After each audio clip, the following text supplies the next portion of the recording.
चलिए अब हम बात कर लेते हैं ह्यूमन एलिमेंट्री कैनाल की। तो ये एलिमेंट्री कैनाल के कुछ ऑर्गन्स बताए गए हैं। देखो जैसे हमारा भोजन जैसे बॉडी से होकर के पासेज होता है, सबसे पहले हमारा भोजन जो है मुंह से होकर पासेज होता है, हम मुंह से इनलेट करते हैं भोजन को। तो सैलिवरी ग्लैंड्स जो होती हैं उसमें मिक्स हो जाती हैं, अपने सलाइवा को मिक्स करती हैं सैलिवरी ग्लैंड्स। इसके द्वारा फिर भोजन पार्टिकल, आपका फूड पार्टिकल इस ईसोफेगस से होते हुए अंदर की तरफ जाता है। इसे हम क्या बोलते हैं, फूड पाइप भी बोल सकते हैं, ठीक है। तो इसके बाद में इसे स्टमक में एंटर करता है। स्टमक में एसिड एसिड पाया जाता है जो इसमें से प्रेजेंट बैक्टीरिया को डेड कर देता है, और इसके बाद में उस भोजन को 4 या 5 घंटे तक इसी स्टमक में स्टोर करता है, और इसी स्टमक में उसकी चर्निंग प्रोसेस होती है। इससे के बाद में वो भोजन आगे बढ़ता है, और आगे बढ़ने से पहले जैसे यहाँ पर पहुँचता है भोजन इस वाले यू शेप स्ट्रक्चर में पहुँचता है, तब तक लीवर जो होता है अपना लीवर जूस, जिसे हम क्या बोलते हैं, बाइल जूस बोलते हैं, तो बाइल जूस इसमें सीक्रेट कर देता है। और ये बाइल जूस स्टोर कहाँ होता है, गॉल ब्लैडर में स्टोर होता है। और पैंक्रियाज भी अपना पैंक्रियाटिक जूस इसमें सीक्रेट करती है।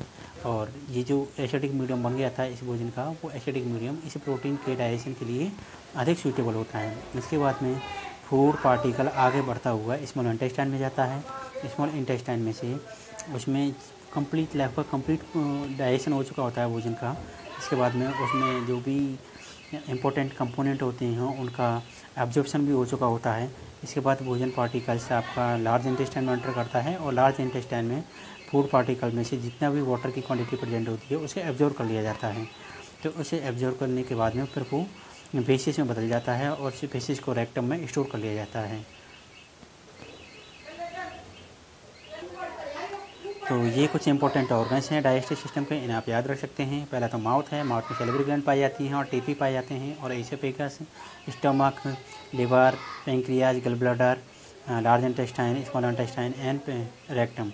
अगर आप इसके फूड का पाथ की अगर हम बात करते हैं तो फूड का पाथ आपको जब बोलना होगा तो फूड पाथ के लिए आपको ये ऑर्गन्स नहीं बोलने होते हैं, क्योंकि ये हेल्पिंग ऑर्गन होते हैं जो अपना सिक्रेशंस फूड में मिक्स करते हैं। एक तो पैंक्रियाज हो गया, गल ब्लैडर हो गया, लीवर हो गया, ये क्या होती हैं, ये हेल्पिंग ऑर्गन्स होती हैं। और एक सैलिवरी ग्लैंड हो गया, ठीक है। ये सभी ग्लैंड्स हैं, pancreas, liver, gall bladder and salivary glands. हालांकि गल ब्लैडर जो होता है वो स्टोर करके जो होता है, जो बाइल जूस को स्टोर करता है। लेकिन अगर आपको बोलना होगा कि इस पाथ क्या होता है, फूड पाथ, तो आपको बोलना होगा माउथ, इसोफेगस, स्टमक। स्टमक के बाद में आपको बोलना होगा स्मॉल इंटेस्टाइन, फिर लार्ज इंटेस्टाइन, फिर रेक्टम। ये अनोदर डायग्राम है, इसको आप अच्छे से देख सकते हैं। यहाँ पर एक पार्ट होता है फेरिंग्स, ओरल कैविटी, यूबुला, टंग, सैलिवरी ग्लैंड्स में कौन सी ग्लैंड्स आते हैं, जैसे पैरोटिड होता है, सब मैंडिबुलर होता है, सबलिंगुअल। ये 3 पेयर्स सैलिवरी ग्लैंड्स आपके माउथ में प्रेजेंट होती हैं, सलाइवा को सीक्रेट करती हैं। और ये टोटल 6 होती हैं, क्योंकि एक ये 1 पेयर होती हैं पैरोटिड, और इस तरह से ये 1 पेयर होती हैं। एसोफेगस में होकर के भोजन आगे बढ़ता है, और ये liver, gall bladder, common bile duct होती है, और ये पैंक्रियाटिक जूस, सभी के बारे में बता चुका था।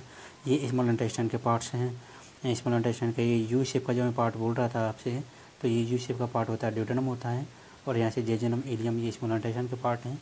और ये colon, transverse colon, ascending colon, descending colon, ये सभी लार्ज इंटेस्टाइन के पार्ट हैं, याद रख लेना है ना।